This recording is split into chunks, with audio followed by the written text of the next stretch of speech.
சரி, அஸ்ஸலாமு அலைக்கும் வரஹ்மத்துல்லாஹி வரகாத்துஹு. சரி, ஒரே பேர் எப்படி? அஸ்லாம். இன்னைக்கு வந்து கொஸ்டின் ஆன்சர்னு சொல்லக்கூடிய ஸ்டூடெண்ட், நேம் ஆஃப் ஸ்டூடெண்ட் அஸ்லாம், மிஸ்டர் அஸ்லம். அஸ்லம் தான் இன்னைக்கு பதில் சொல்ல போகிறாரு. நீ அஸ்லத்திட்ட ஒரு கேள்வி கேட்க போகிறேன். என்ன கேள்வின்னு சொன்னால், நாம் யாரை வணங்க வேண்டும்? அதான் கேள்வி. அஸ்லம் சொல்லு பார்ப்போம்.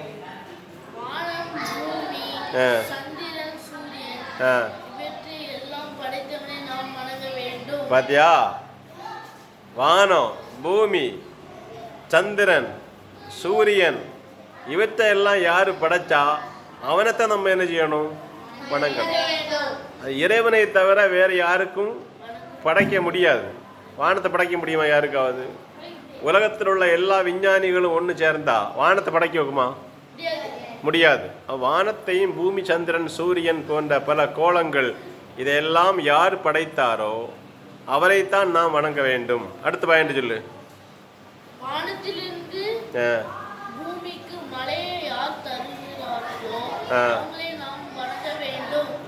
பாத்தியா?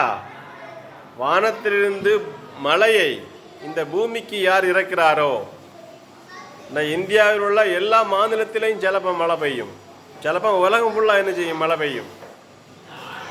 இந்த மழையை உலகத்தில் உள்ள எல்லா விஞ்ஞானிகள் சேர்ந்தாலும் இப்போ தமிழ்நாட்டில் ஒரு 100 இடத்துல மழை பெய்ய முடியுமா? மழை பெய்ய முடியாது. ஒரு 5 நாள் தொடர்ந்து மழை பெய்ய வைக்க முடியுமா விஞ்ஞானிகளுக்கு? தமிழகம் மொத்தம் முடியாது. இந்தியா மொத்தம் முடியுமா? முடியாது. அப்போ வானத்திலிருந்து மழையை இறக்குவதற்கு யாருக்கு சக்தி இருக்கிறதோ அவன்தான் இறைவனாக இருக்க முடியும். இதுதான் இஸ்லாம் சொல்றது. இஸ்லாமிய மார்க்கம் சொல்லக்கூடிய இதுதான். அவனை மட்டும்தான் நாம் என்ன செய்ய வேண்டும்? வணங்க அவன் அல்லாத வேறு இறைவன் என்ன, வேற ஆளை என்ன செய்ய முடியாது? வணங்க. அடுத்த பயன் சொல்லு.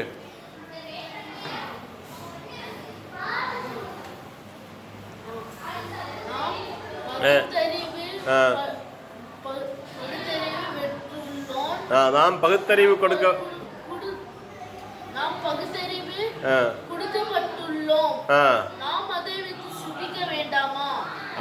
பாத்தியா? நமக்கு வந்து பகுத்தறிவு இருக்கு. பகுத்தறிவு, நன்மையும் தீமையும் சிந்தனை பண்ணக்கூடிய அறிவாற்றல், மிருகங்களுக்கு கொடுக்கப்படாத பகுத்தறிவு. அது சத்தியம் ஏது, அசத்தியம் ஏது, நல்லது ஏது, தீயது ஏது ஒரு நாய்க்கு வந்து தெரியுமா? தெரியாது. யானைக்கு வந்து எது ஹலால் எது ஹராம்னு தெரியுமா? யானைக்கு தெரியாது. ஆனால் மனுஷனுக்கு தெரியும். நன்மை ஏது, தீமை ஏது அப்படின்னு தெரியும் இல்லையா? காரணம் என்னவென்றால், மனிதர்களுக்கு பகுத்தறிவு கொடுக்கப்பட்டிருக்கிறது. நன்மை தீமையை கண்டுபிடிக்கக்கூடிய சக்தி கொடுக்கப்பட்டிருக்கிறது. அப்போ அந்த பகுத்தறிவை வச்சு நம்ம என்ன செய்யணும்? சிந்திக்க வேண்டும். சிந்திச்சு இறைவனை மட்டும்தான் என்ன செய்ய வேண்டும்?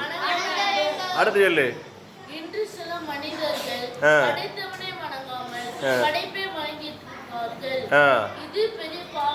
பாத்தியா? ஆனா இன்னைக்கு ஆறறிவு கொடுக்கப்பட்ட சில மனிதர்கள் கூட வானம், பூமி, சந்திரன், சூரியனை எல்லாம் படைத்த இறைவனை வணங்காமல் பல படைப்புகளை வணங்கி கொண்டிருக்கக்கூடிய நெருப்பெல்லாம் வணங்குவாங்க. சூரியனை, சந்திரனை எல்லாம் வணங்குவாங்க. இது கூடவே கூடாது. ஏன்னா நெருப்பாக இருந்தாலும் சரி, சந்திரனாக இருந்தாலும் சரி, அல்லது சூரியனாக இருந்தாலும் சரி, இதையெல்லாம் படைச்சது யாரு? அல்லாஹ், இறைவன். இறைவன் தான் என்ன செய்தான்? படைச்சான். அப்ப அந்த இறைவனைத்தான் நாம் என்ன செய்ய வேண்டும்? வணங்க. அந்த இறைவனால் படைக்கப்பட்ட சூரியன், சந்திரன், காற்று, நெருப்பு, பசுமாடு இதையெல்லாம் நம்ம வணங்கலாமா? முடியாது. எப்படி முடியும்? இல்லையா? சரி சொல்லு சொல்லு.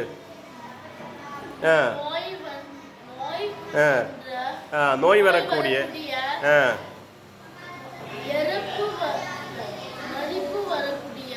நோய் வரக்கூடிய, இறந்து போகக்கூடிய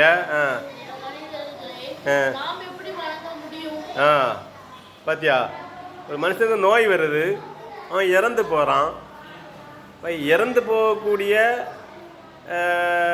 நோய் வரக்கூடிய நம்மளை போலத்த மனுஷன், அவனுக்கு உடம்புல ரத்தம் ஓடுது, அவனை நம்ம வணங்க முடியுமா? முடியுமா? அப்போ நம்ம என்ன செய்யக்கூடாது? அவனை வணங்கக்கூடாது இல்லையா? அடுத்து சொல்லு. எனவே அனைத்து மக்களும் படைத்தவனை வணங்க வேண்டும், படைப்பை வணங்கக்கூடாது. பாத்தியா? அதனால இந்த உலகத்தில் உள்ள எல்லா மனிதர்களும் அவனுக்கு கொடுக்கப்பட்ட பகுத்தறிவை வைத்து அவன் யோசிக்கணும், நம்ம யாரை வணங்கணும். வானம், பூமி, சந்திரன், சூரியன், எல்லாத்தையும், காற்று, சமுத்திரம், கடல், இந்த உலகத்தில் உள்ள மனுஷன், நமக்கு மூதாதையர்கள், வாப்பா உம்மா, நம்முடைய முன்னோர்கள், இதெல்லாம் படைச்சு இந்த பிரபஞ்சத்தை ஆட்சி செய்து கொண்டிருக்கக்கூடிய ஏக இறைவனாகிய இறைவனை மட்டும்தான் என்ன செய்ய வேண்டும்? அவனால் படைக்கப்பட்ட எந்த படைப்புகளையும் வணங்கக்கூடாது. இதுதான் இஸ்லாமிய மார்க்கம் இந்த உலகத்துக்கு சொல்லக்கூடிய உபதேசம், வழிகாட்டுதல். சொல்லு எப்படி? என்னது? வழிகாட்டுதல். அஸ்ஸலாமு அலைக்கும் வரஹ்மத்துல்லாஹ்.